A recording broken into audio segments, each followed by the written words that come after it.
これだって飽きないとも言えないな。全然つながってないな。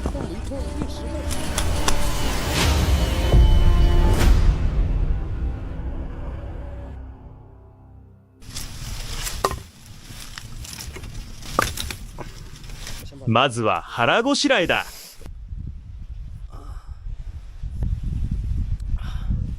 三国時代の食通で袁紹がかつて董卓にこう言った。飽きないとも言える。確かにそうだ。野生の肉は飽きにくい。でもこのネズミ肉は燻製にして食べ続けると出にくくなる。夜が明けたら植物でも探して食べよう。食事のバリエーションを増やしたい。足がしびれてきた。昨夜はかなり薪を燃やした。ついでにもう少し薪を集めておく。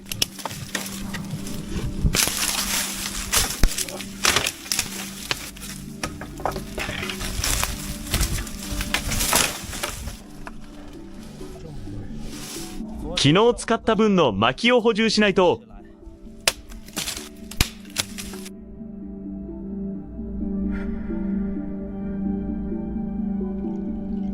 この薪の壁は昨日より高く積んだ。よし、火を埋めて別の食料を探しに行こう。空を見る限り今日は天気がいい。標高のせいなのか、ここ数日の気温上昇か。ここでは寒さを感じない。新しい環境だ。確認してみよう。何もしないで消費するだけじゃダメだ。今日は上に登って新しい環境で食べ物を見つけられるか試す。これは昨日見つけた穴だ。考えたけど手は出さない。こういう動物は高い確率で罠が必要だ。しかも捕まえるには長時間かけて罠を作って待ち続ける必要がある。素材の転送はせいぜい2から3まで火だ。今は手を出さない。行こう。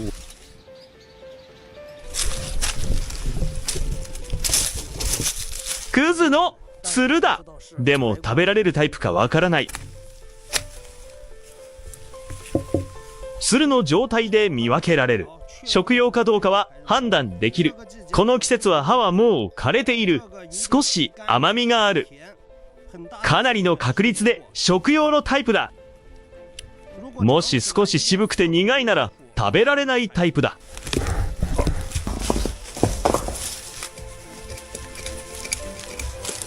これはもう諦めた方がいい。このクスノキの下で実と根が全部絡み合っている。ダメだ。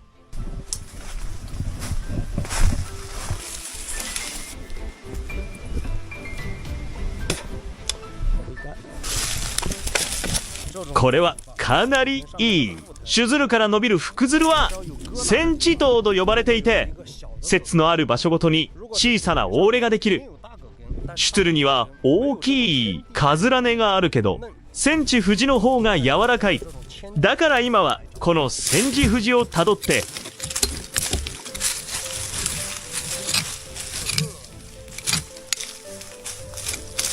センチトウのソーラ根は指標近くにある。どこから太くなるかを見る。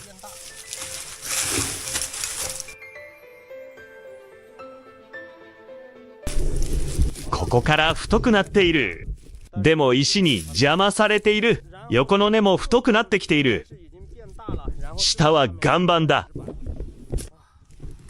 他も探してみよ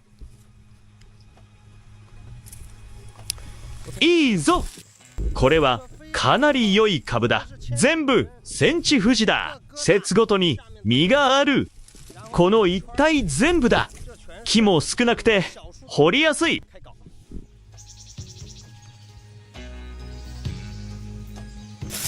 うわ、土と石が混ざっていて下に伸びにくい。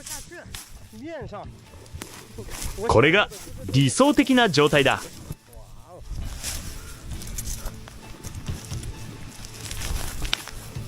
ここは一部下に伸びてる。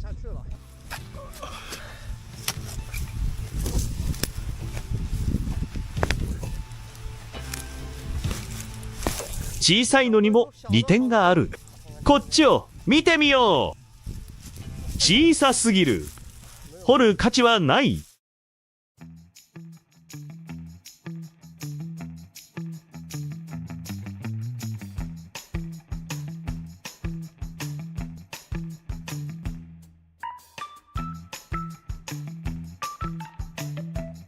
収穫はまずまずだ。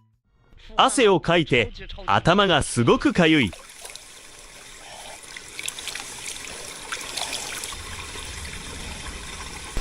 湧き水が濁っている。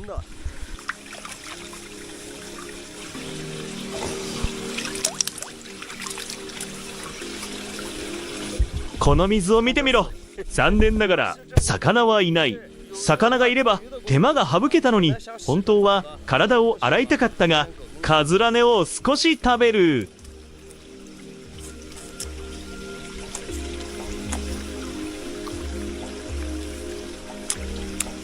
今掘っているのはカズラのつるで、センチ島にある小さな値だ。小さな値で柔らかくてでんぷんも多い。この一塊でこれだけしかない。後味が甘い。ほとんどでんぷんだ。指くらいの太さで取れるのはこれだけ。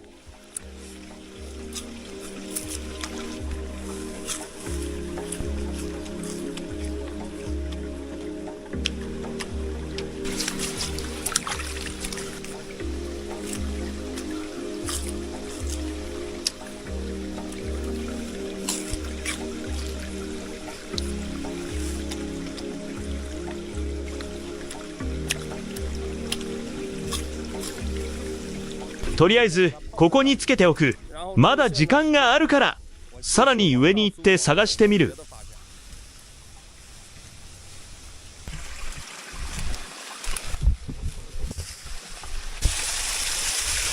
ここはなかなかいい。夏なら想像してみろ。こういう場所には水たまりが多い。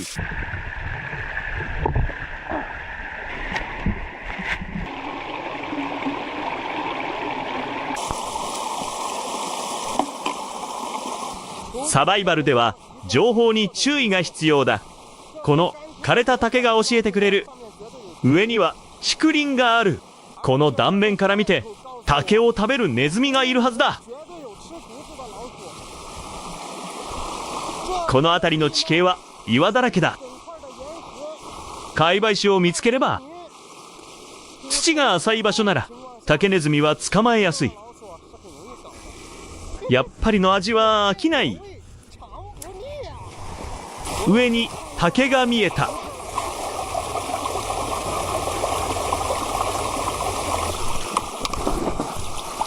かなり広い竹林だ。もう一ついいことがある。小さな崖があるということは、土が浅くて岩が厚いということだ。ここから登る。ここはいい場所だ。岩層も厚い。竹ネズミ探しにもコツがある。ここに水路がある。この季節は乾燥していて、水辺の竹が一番柔らかい。だから水路沿いに探す。水辺は岩が厚く、土が浅いだ。見つけたら方法は何でもいい。直接掘っても体力はあまり使わない。難易度も低い。土はこれくらいしかない。上も同じだといい。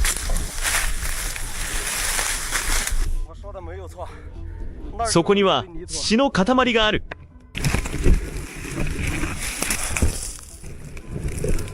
嫌な予感がする。このかじった跡はかなり古い。これは古い巣穴だ。周りに新しい痕跡があるか確認する。それか入り口が開いた穴を探す。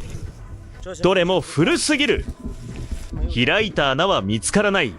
移動したはずだ。枯葉で入り口が塞がれている。周囲にも新しい痕跡はない。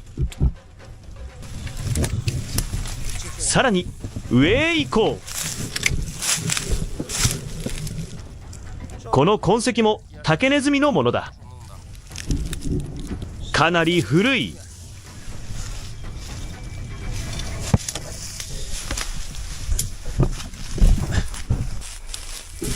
あそこに少し新しい竹がある。さっきのブゼンよりまだ青い。前のはすでに枯れて腐っている。上には行かない。横に探す。上は竹が密集しているが、いる可能性はある。ただ上はカルスト地形の石灰岩だ。洞穴に当たると厄介だ。方向を変える。竹林の中は歩きにくい。すぐ引っかかる。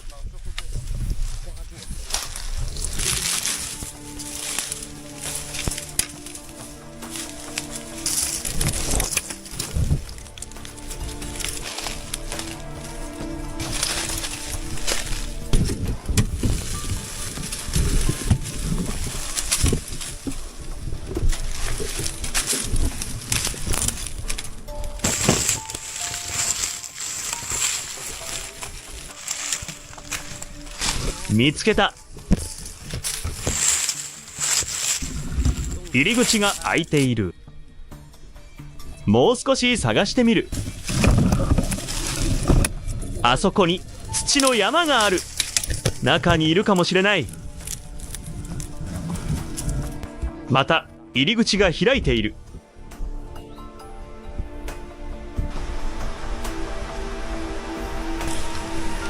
手持ちライトの電池が切れた。でも思わぬ展開だ。この突き出た岩の上に立って用を足したら、その場所に新しい痕跡があった。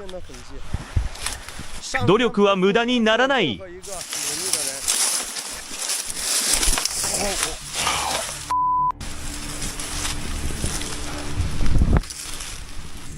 ここははっきりした通り道だ。冗談だろう。この穴はつながってるみたいだ。つながってない。行き止まりだ。20センチほどで塞がっている。動きがあるか確認する。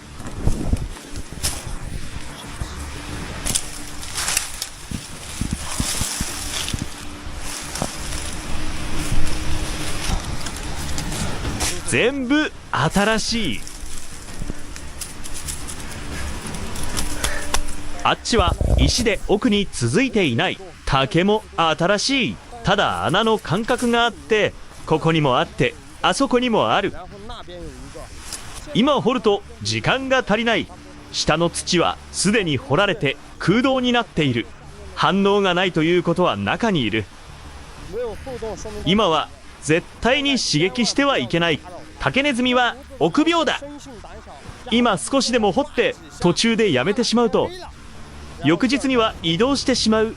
もう時間も遅い。今は4時過ぎくらいだろう。ここからシェルターまで戻ると1時間以上かかる。明日は集中してやる。問題なければこれも飽きない。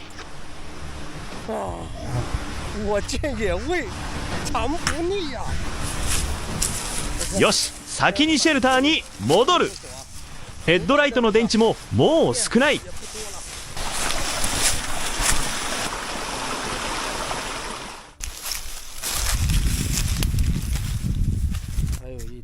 まだ火は消えていない。ちょっと休憩する。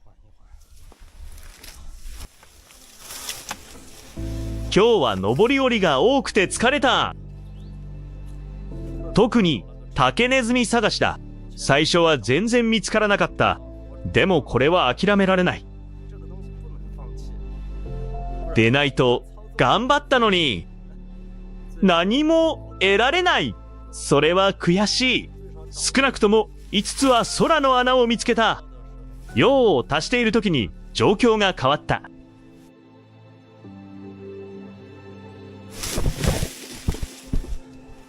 もう休めない。まず火を起こす。それから食べる。食べたら枯葉をもっと熱く敷く。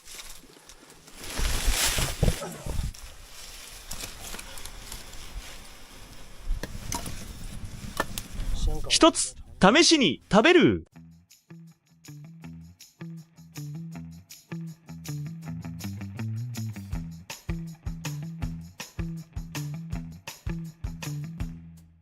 見た感じは悪くない。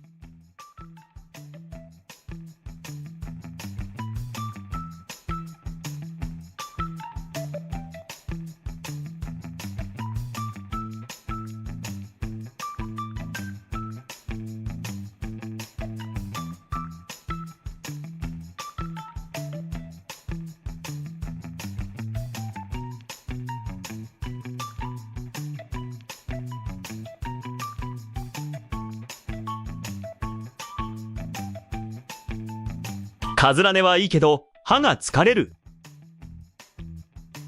枯葉をもっと集めて敷く。それからあれが焼けるのを待つ。焼けたら食べる。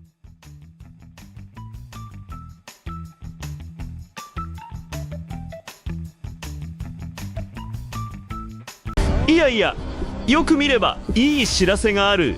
家だと全然ダメだ。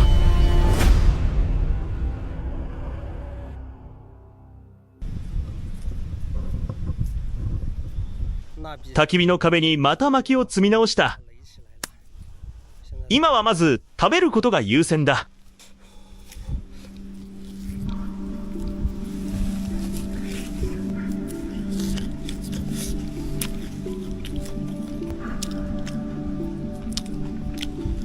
焼いたクズの根はなかなか美味しい。軽く噛むとでんぷんと繊維が分かれる。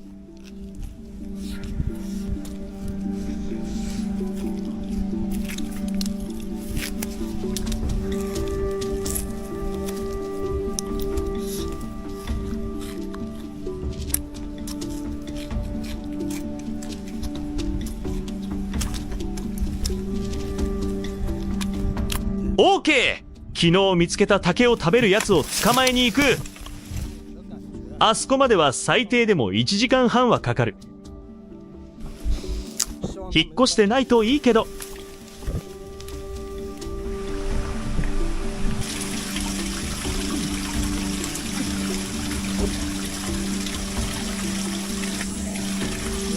あと10分ちょっと。20分ぐらいで巣に到着できそうだ。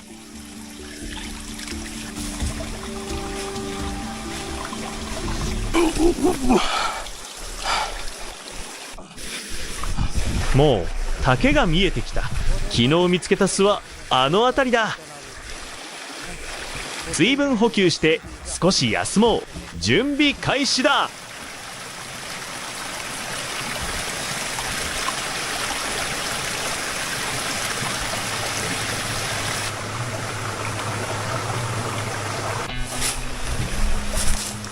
まず入り口が開いているか確認する。もし開いていたら昨日ここで刺激して逃げて引っ越した可能性がある。昨日と同じで塞がっている。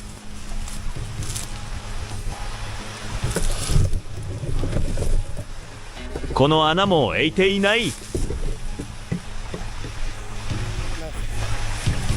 開いてないなら間違いなく中にいる。今大事なのはメインの入り口を見つけること。真ん中で竹が多く溜まっている場所、そこが本穴の可能性が高い。でも全部確認してみる。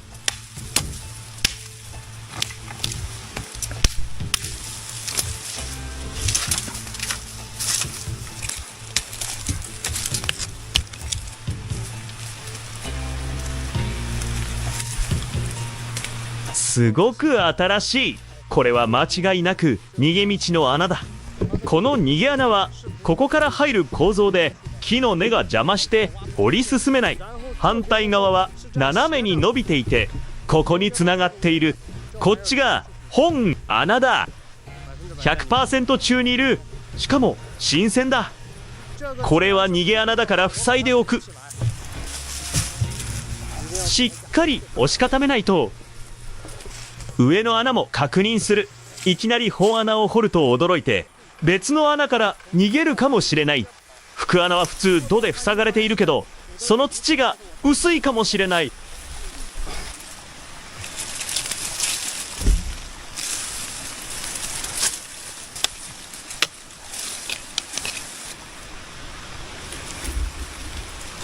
巣の中にいる場合は 99% 入り口を塞いでいる。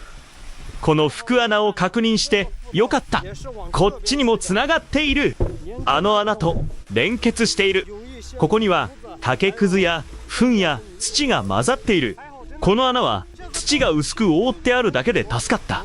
もし見ずに本穴を掘っていたら間違いなく逃げられていた。ここは少し掘るだけで出られる。こっちが有利だ。もう石に当たった。それで福穴を確認した理由だけど、ここから逃げ道がある可能性を考えた。上に抜けているかもしれない。もしこの大木の下や上の竹の方へ行くと土が熱くなる。だから今の判断ではこの範囲にいるはずだ。 OK、 本穴を掘る。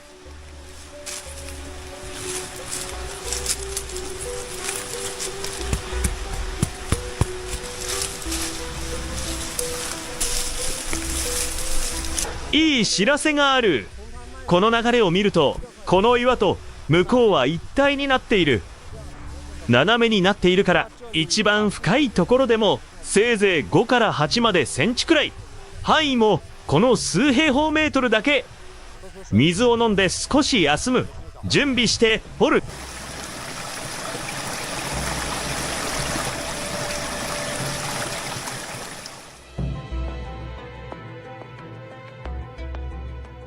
入り口の土はすでに掘り取った。見ても穴ははっきり見えないけど、こういう跡を探せばいい。竹の筋に沿って掘れば OK。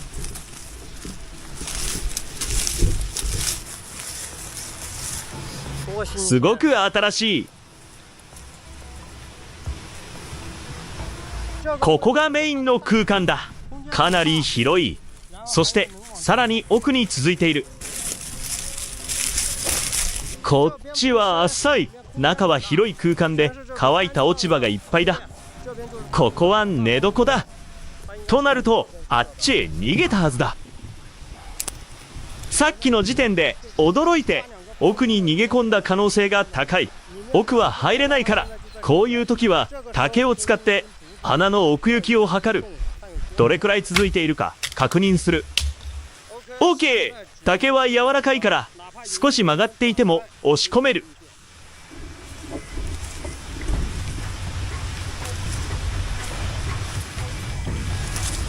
あまり曲がっていない。こう斜めに上がっているならこのくらいの長さだ。ここを塞いで向こうから一気に掘り抜く。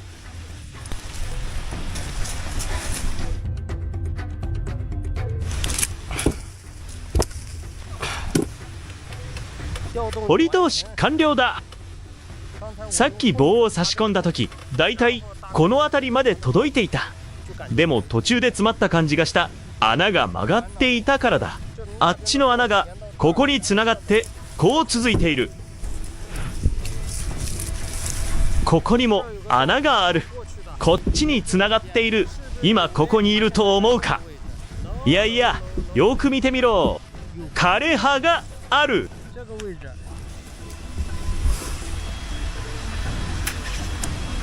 すごく新しい。穴は向こうに続いているけど、でも間違いなくこっちに来ている。驚いて必死に掘って穴を塞いでこっちを出し抜こうとしている。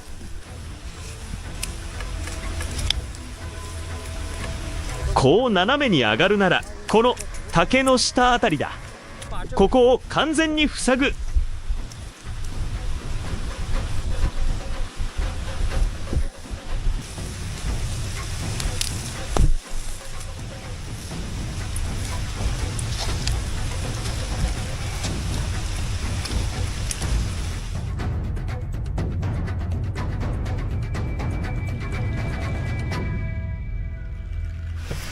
貫通した。ここだ。まだ掘っている。まだ土で塞いでいる。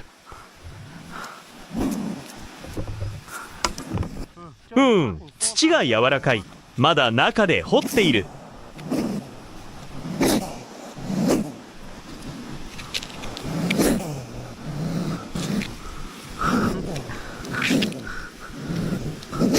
竹まで噛み切るから気をつけないと。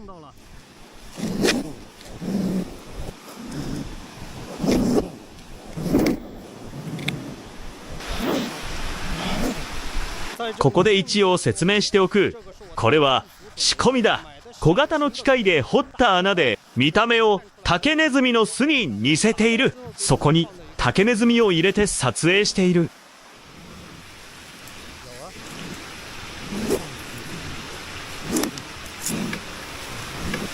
こいつは臆病だけど巣をいじるとすぐ逃げる。でも見つかるとすごく凶暴だ。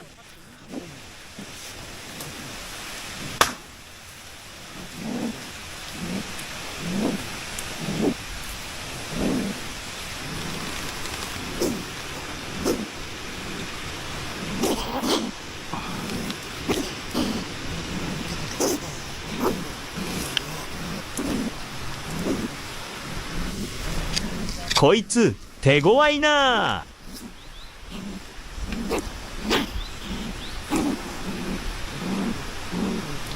本当は生きたまま捕まえたかったけど全然協力してくれないから。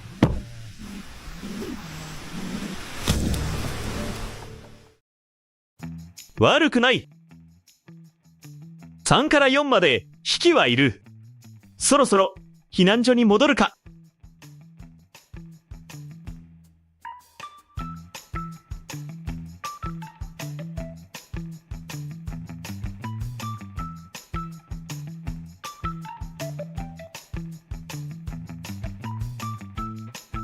荷物はここに置いて、すぐ火種を取りに行く。ここで毛を処理する。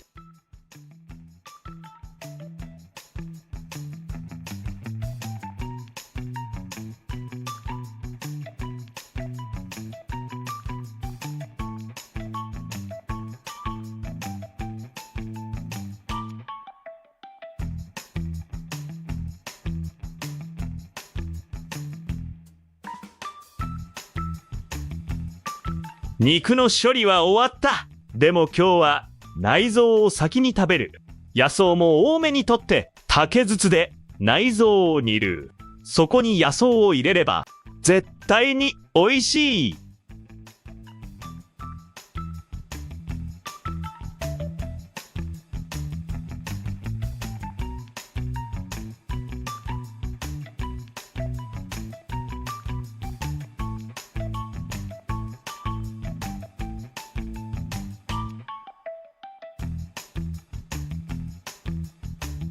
内臓に少し塩を入れて沸騰させる。塩は節約しないと後で足りなくなるかもしれない。もう塩は5分の3くらい使った。多く見えるけど地面が湿っていて周りにも広がっているだけだ。とりあえずこれを見ながら竹ネズミの肉は塩漬けにしておく。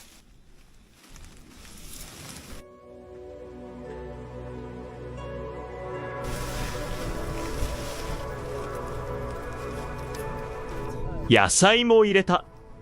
あとはもう一度沸騰を待つ。もう食べられそうだ。しっかり沸いた。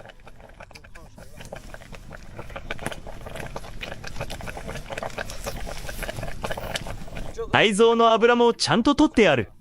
少し油があって竹のいい香りがする。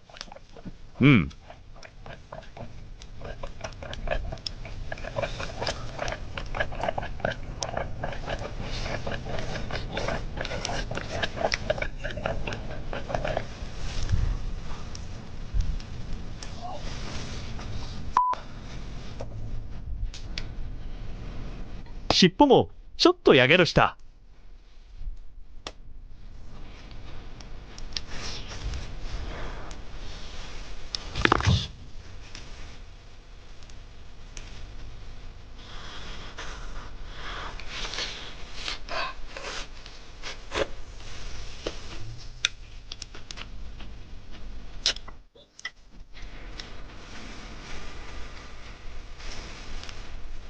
レバーだ。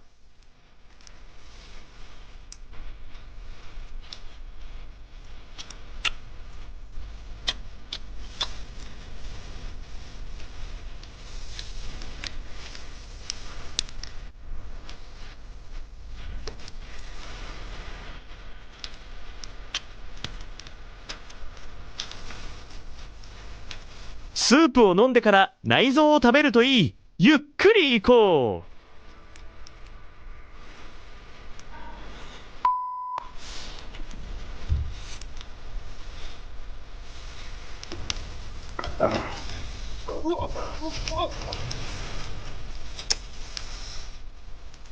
今の温度は80度くらいかな。100度だったら手がやられる。感覚的にはちょうどいい。いや、違うか。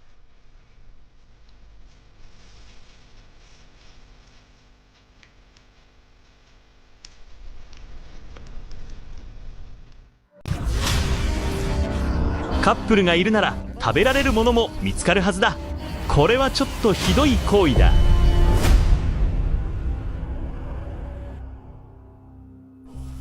火を埋めて、それから食べる。今日の目標は下の方を見て新しい発見があるか確認すること。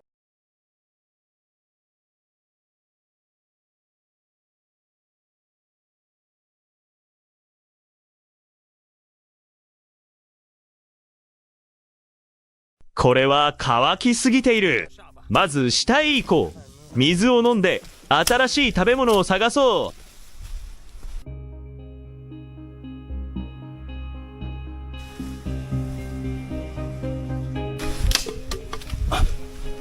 もう水の音が聞こえる。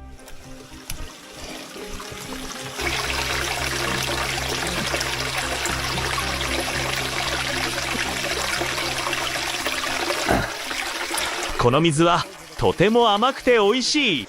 しかも岩の隙間から流れている。今は特に注意しないと。この細い流れの両側を。水は命の源だ。水があれば食べられるものもある可能性が高い。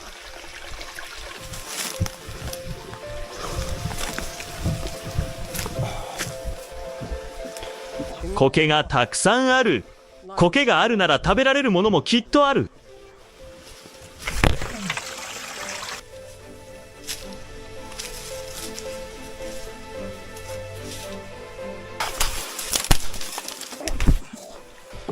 ここから先は流れが緩やかになっている。地形もなだらかだ。こういう場所は植物が育ちやすい。だからゆっくり観察しよう。ついに新しい発見だ。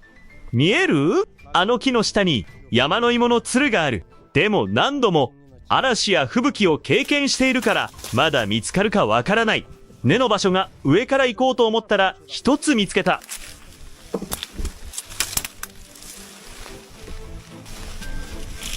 動物が掘った跡かと思った。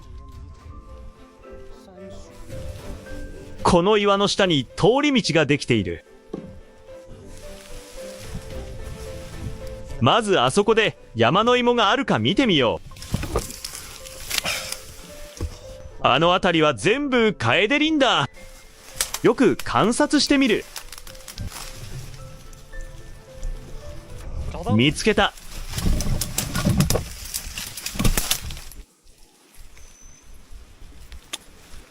つるを2本見つけた。でも地面の近くで切れている。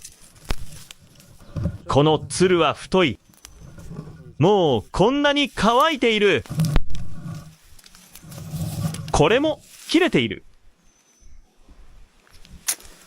この2本は根まで見つからなかったけど焦らない。山の芋は群生する植物だ。わあ、また一つ見つけた。木の上に山の芋の実がついている。もし根が見つかれば大当たりだ。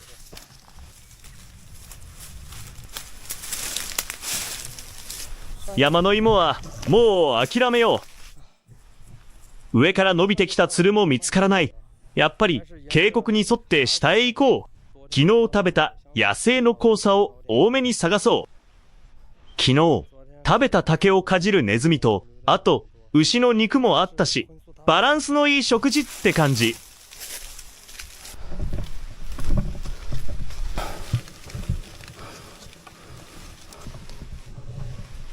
この枯れた9月葉は、絶対リスが食べた後だ。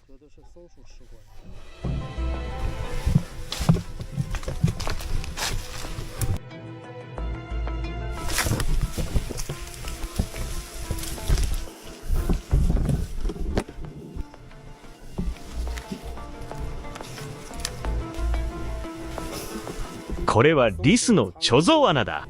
ここをよく行き来しているみたいで、すごく滑らかになっている。多くのネズミ類は食べ物を貯める習性がある。栗か何かが入っているかもしれない。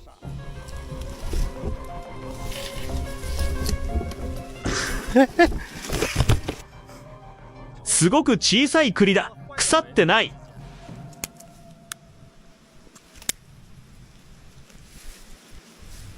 もう腐ってる。これは大丈夫。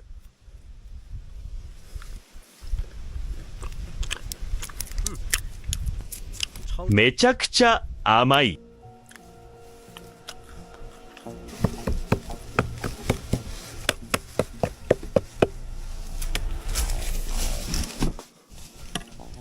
この木は全部空っぽだ。冬にナッツ類を食べたければ、ハタネズミやリスの貯蔵穴を探すといい。見分け方は簡単で、こういう斜めの入り口。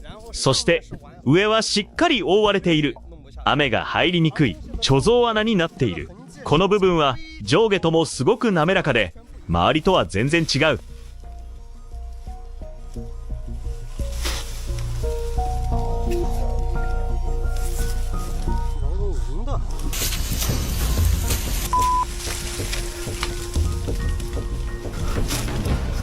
ここから逃げていった。ちょっとしたやりとりだな。普段は外で活動しているんだけど、人間と同じで蓄えだけで生きるわけじゃない。ちゃんと外で食べ物も探す。まさか中にいるとは思わなかった。あと少しで肉にありつけたのに、触った瞬間びっくりした。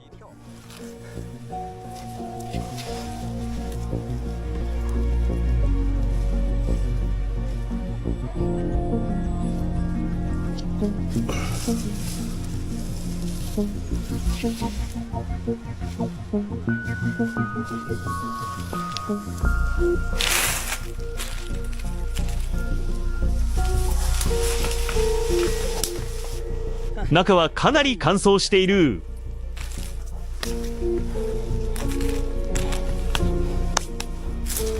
もうヘトヘトだ。この栗はちょっと小さいけど野生の栗だ。中にはまだ残っているけど、全部は取らなかった。この先寒さや飢えが来るかもしれないから、小さなリスのために残しておく。とりあえず少し借りて味見する。こういうナッツ類なら、小さな栗が落ちたばかりの時はリスが活動している場所で枯れ木の穴を探せばいい。雨に濡れるかどうかは気にしなくていい。でも時間が経っている場合はしっかり考えないといけない。雨が当たらない場所かどうかを。雨に当たる場所だと育っていても腐ってしまう。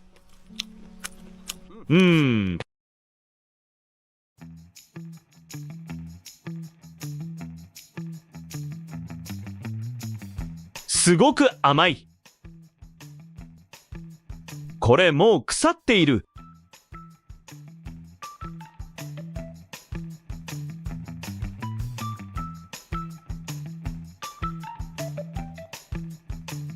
味は本当にいい。木の穴にはまだ栗が残っている。入り口に罠を仕掛ければきっと捕まえられる。でも栗を借りておいて命まで奪うのはさすがにひどすぎる。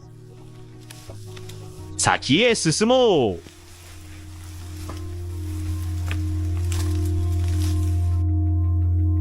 天気が変わってきた。黒い雲が出てきた。雨や雪にならなければいいけど。上から見たら下にシュロの木がある。シュロは食べられるし、繊維もあって、とても暖かい。それを取ったらすぐ避難所に戻ろう。やっとたどり着いた。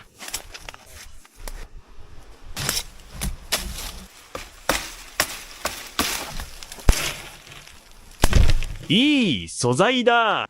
これで肉も確保できたし、このシュロの芯を取れば2日を持つ。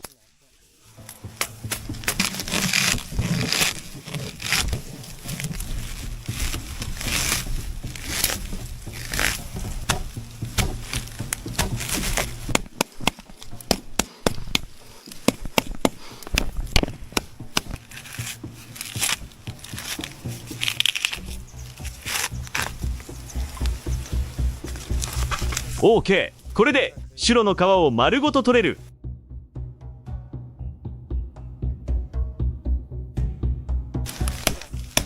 必要なものも揃ったし、避難所に戻ろう。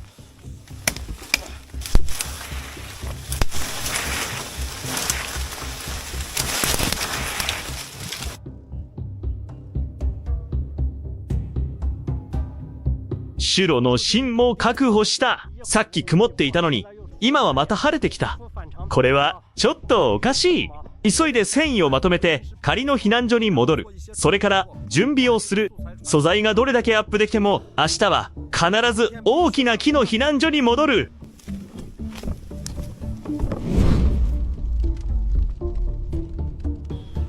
素材の送信は完了した。朝になれば大体大丈夫だろう。よし、戻って休もう。まだやることはたくさんある。竹をかじるネズミをしっかり食べて、それから火種を作る。しっかり休もう。明日もまた長い道のりになる。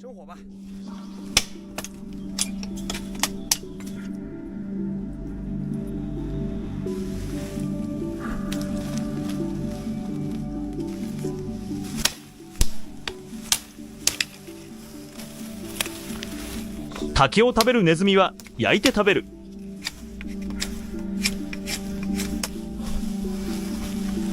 昼に外へ出るときはバッグに入れておくしかない。他の動物に盗められないように。これは塩漬けしていぶしてある。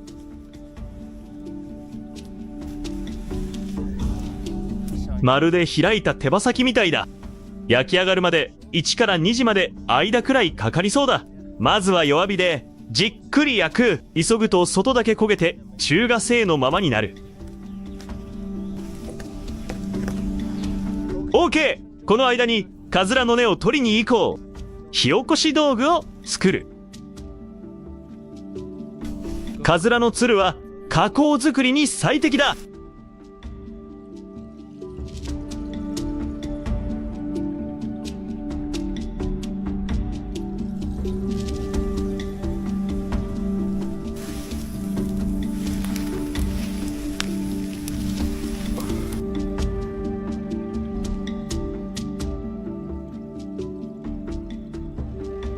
これはいいものだ。ジンにもいいらしい。動物に食べられたらすごい効果だ。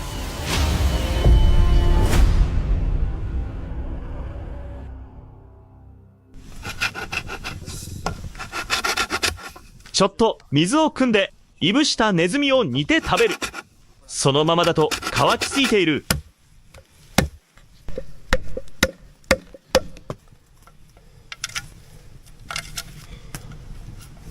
水を入れて煮る。それからクズの値とか。こういう植物で蓋をして簡易の蓋になる。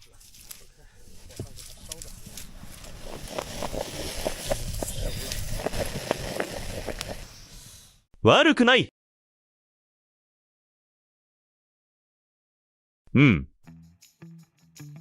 燻製の香りがする。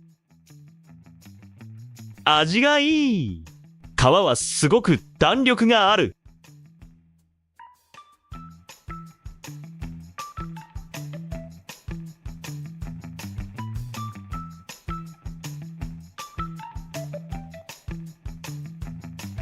広瀬ではこういう言葉がある。一口で3回分の力になる。野生の肉は軽くいぶすのがいい。そうすると煮た時すごく美味しくなる。この皮、すごく弾力がある。最高だ。スープも飲んで出発の準備だ。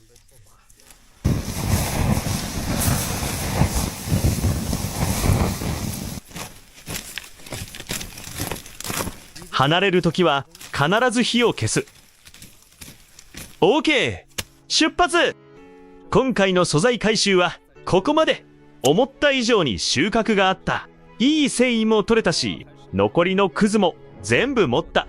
大きな木の避難所に戻ろう。来た時は軽かったけど、今は随分重い。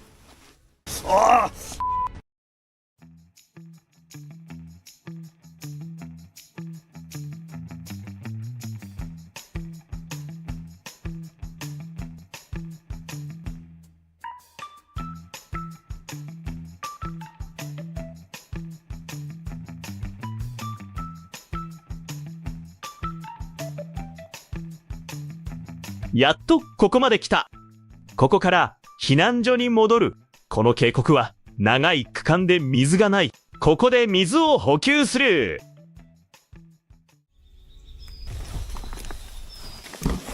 この場所覚えてるだろう？前にここでたくさんキノコを集めた。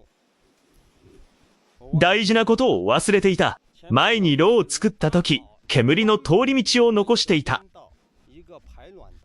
その周りに積んでキノコを育てるべきだった。あの時植えて水をかけていれば、うまくいけば今頃キノコを食べていたかもしれない。ペースを上げよう。ここまででだいたい半分くらいだ。今日中に避難所へ戻ってキノコを植えられるか試してみよう。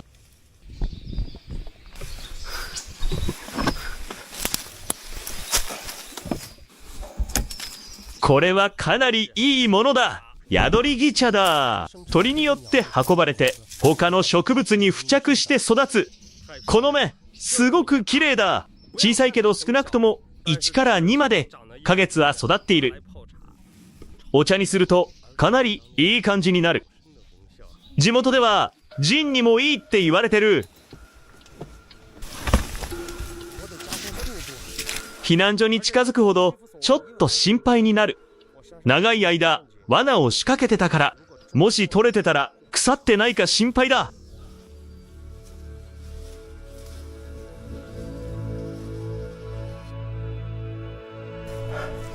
ここは山も高くて森も深い。もう4時は回ってる。早く避難所に戻ろう。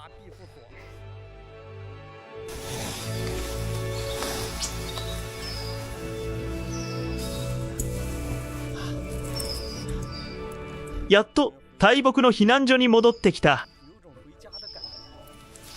今回はかなり収穫があった。素材の送信も終わったし、肉も確保できた。松の芯もある。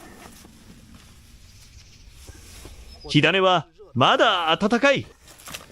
クズの値だ。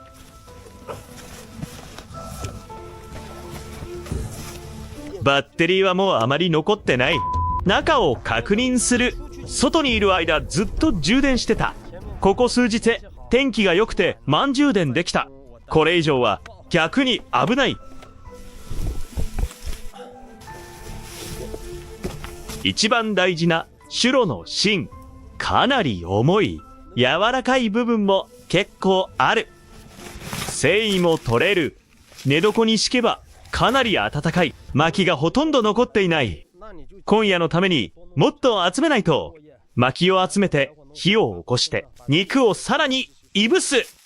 これでいい。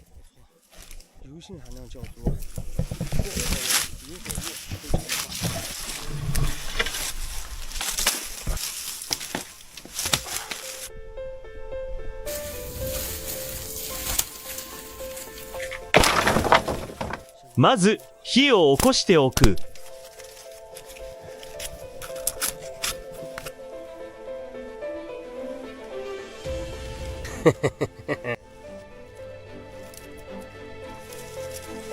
俺バカだ。もっといい方法があった。適当にシュロの繊維を使ってそれを抑えればいい。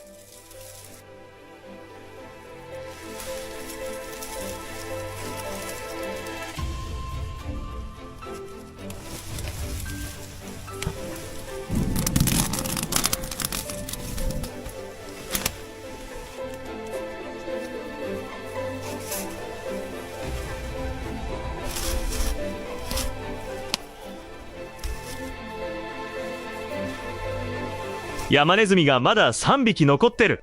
竹を食べるネズミは昨日半分だけ食べた。残り半分はいぶしてある。寝床も整える。見た目は大した量じゃないけど、一束でかなりの枚数がある。これを敷き詰めれば、さっき外に出した分と合わせて後で縫い合わせればちゃんとした布団になる。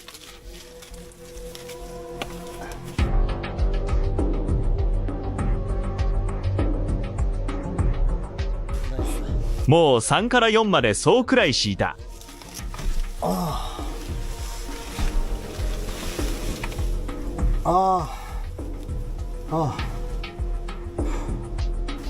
最高だ。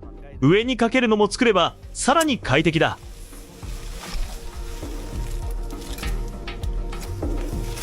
まずこの2枚をつなげて、それから大きいのと合わせる。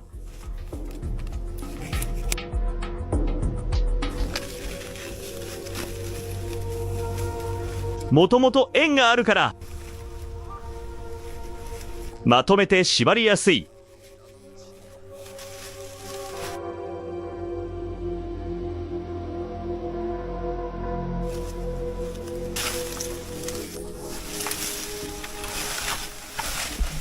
布団がさらに良くなった。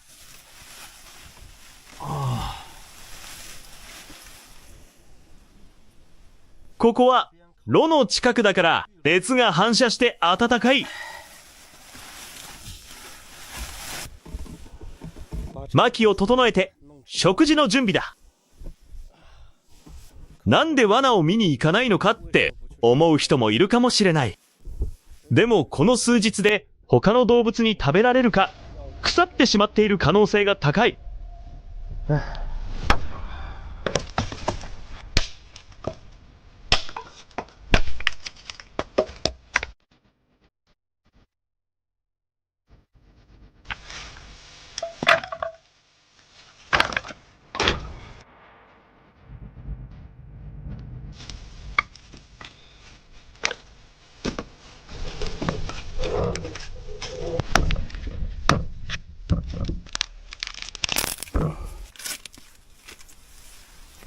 これで500字以上はありそうだ。シャキシャキして美味しい。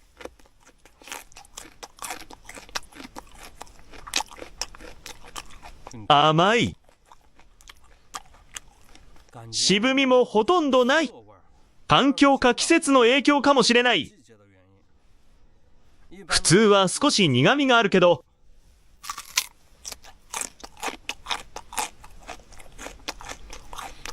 これは甘い。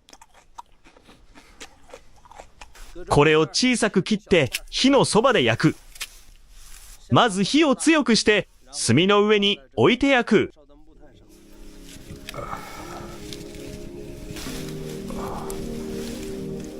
OK。食感を良くするにはやっぱりしっかり火が通ってからこの炭火の上に乗せる。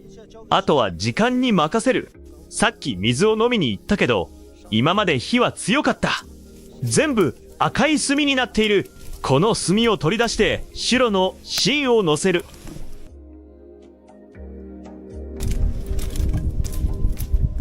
いい感じに焦げてきた。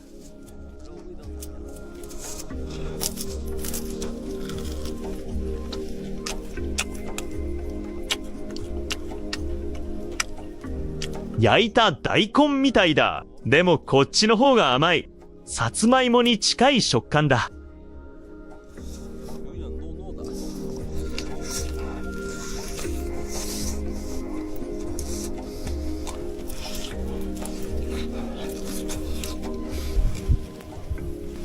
まだ一切れしか食べてない。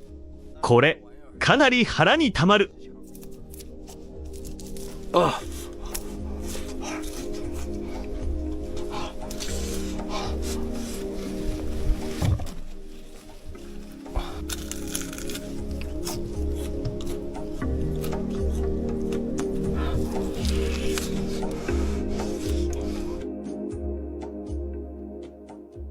だいたい 1.5 キロくらい。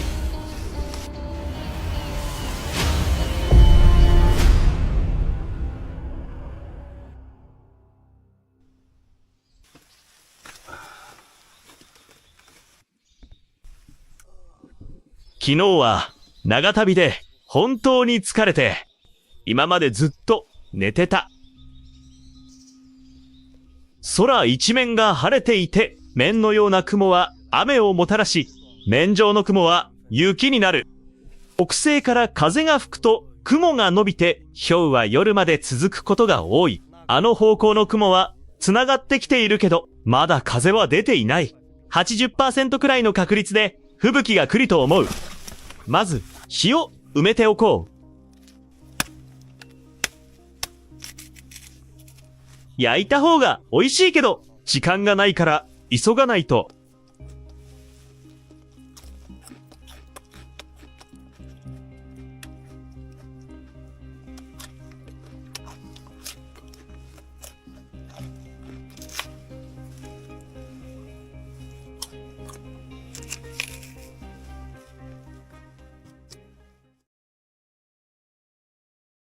まだ少し肉はあるけど、もっと食料を探さないと。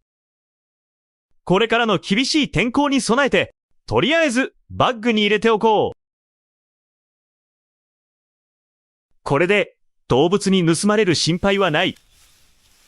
危機にはチャンスがある。人間は観察と学習で経験を得る。空の様子と自分の経験から判断すると、この雲はまだ完全に繋がっていない。だから今夜は吹雪は来ないはず。でも動物は本能的に危険を避けるから、吹雪の前はとても活発になる。これからの厳しい天候に備える。つまりチャンスが来たってことだ。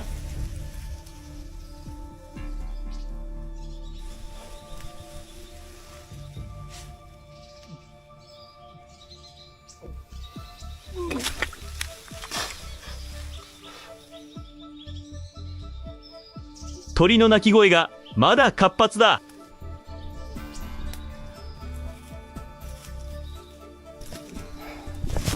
数日経って痕跡が全く見えない。もしかすると素材を送った日に雨で消えたのかも。これも反応した。数日間放置していたけど、こういう罠にはあまり期待できない。基本的に当てにはならないな。これは前に仕掛けたものか。後からかわからないけど毛だけ残ってる。もう動物の餌になったみたいだ。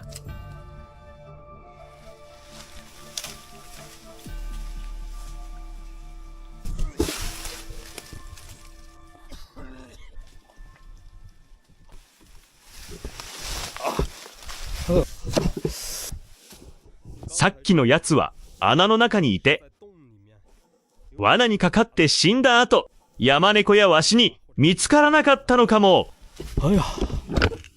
でももう腐ってる。しかも触っちゃった。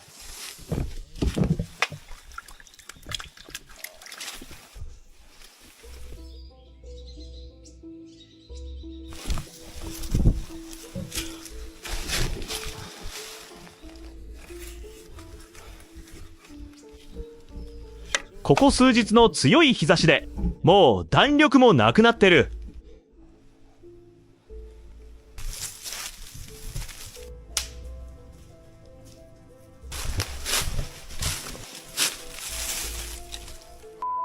この切り口、この数日で誰か来たのか？いや、人が来たならドローンとか。でもその様子もない。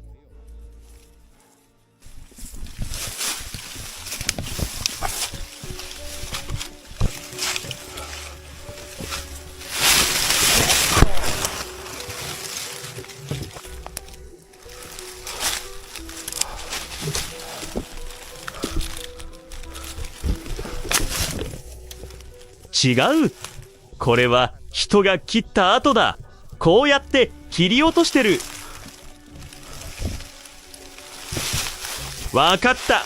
向こうから来てくれたな。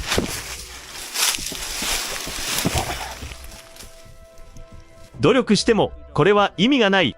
もうここにはいない。でも新しい動物が来てる。ほら、父が盛り上がってる。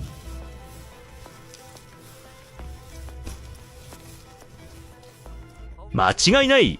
竹を食べるネズミが来てる。しかも掘ったらすぐ巣に当たった。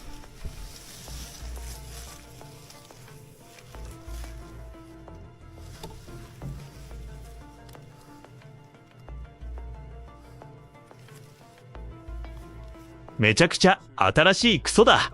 出たばかりは少し黒っぽくて乾くと紅白色になる。1.5 キロくらいかな。これはちょっと厄介だ。もともと大きな穴があるし、こういうのはどこまで続いてるかわからない。まず穴を塞いで、まだここにいるか様子を見る。さっき一度掘り開けたから、もしまだいるなら別の仕掛けを考える。こういうサイズは普通の罠じゃ無理だ。とりあえず塞いでおこう。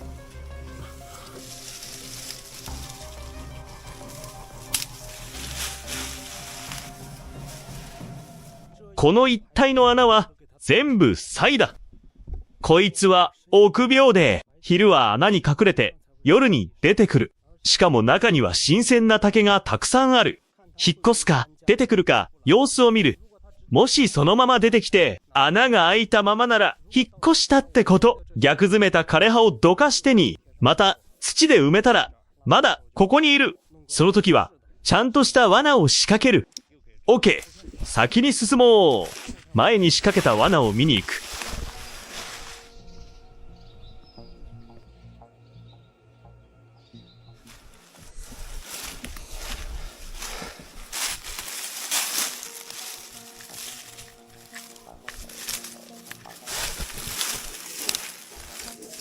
この石の下、動きがある。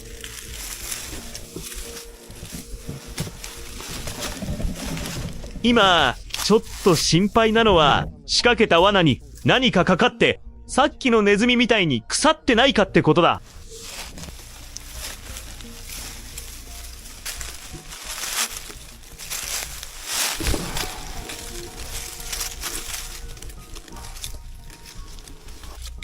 ここをもう少し掘って、イノシシが掘ったみたいに見せて補強する。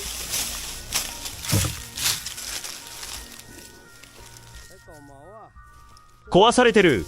多分何かかかった。別の動物に持っていかれたっぽい。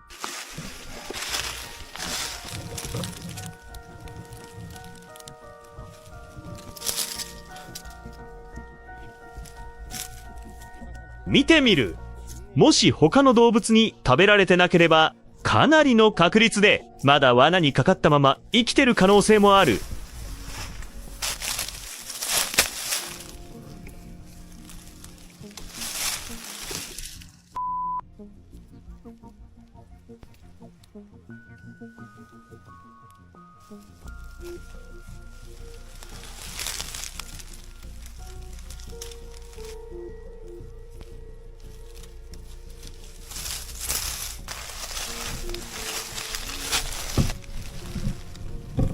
なんだこれ、白い毛だ。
あっちに山鳥の群れがいる。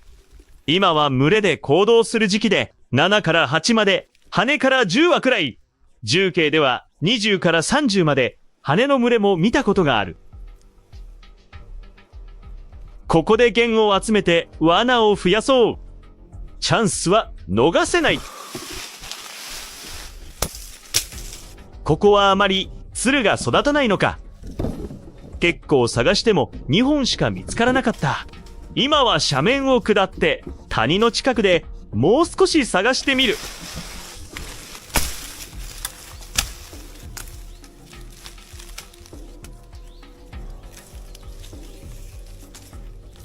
素材を送ったらまた一からやり直しだ。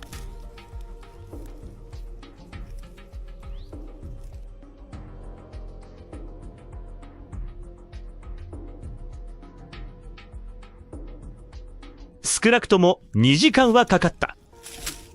早く仕掛けに行こう。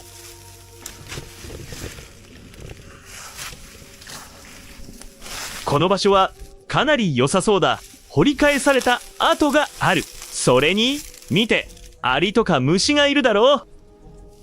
だから動物が集まるんだ。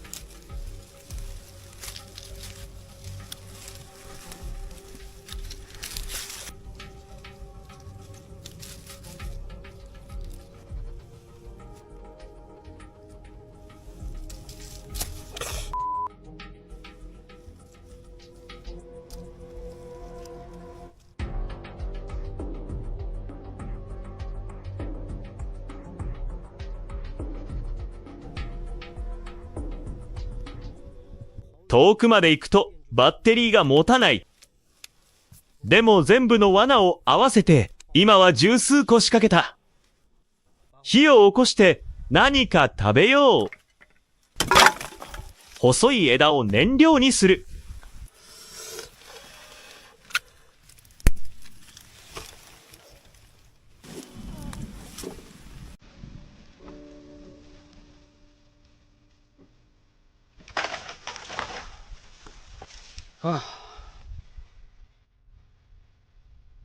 今日はキノコ小屋も作るつもりだったのに。竹筒を作って中に入れて煮て食べようと思う。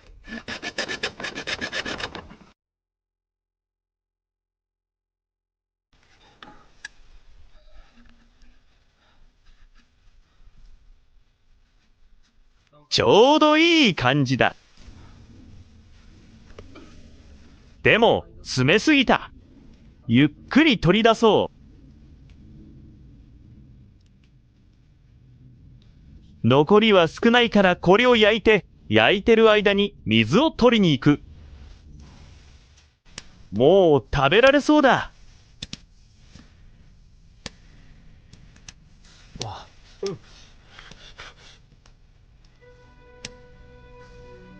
本当はもう少し煮てもいいけど、今の状態はこんな感じ。半生の大根みたいで、まだ少しシャキッとしてる。もう待てない。先に食べる。本当にお腹が空いてるんだ。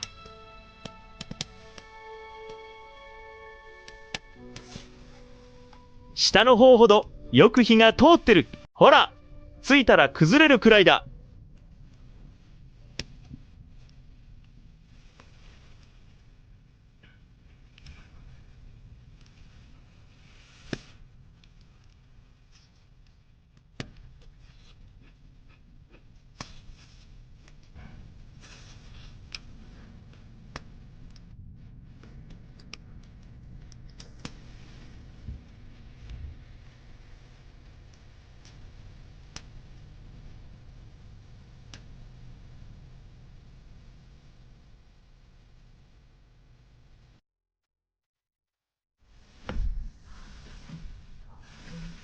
火がしっかり燃えていれば、中は全部暖かくなる。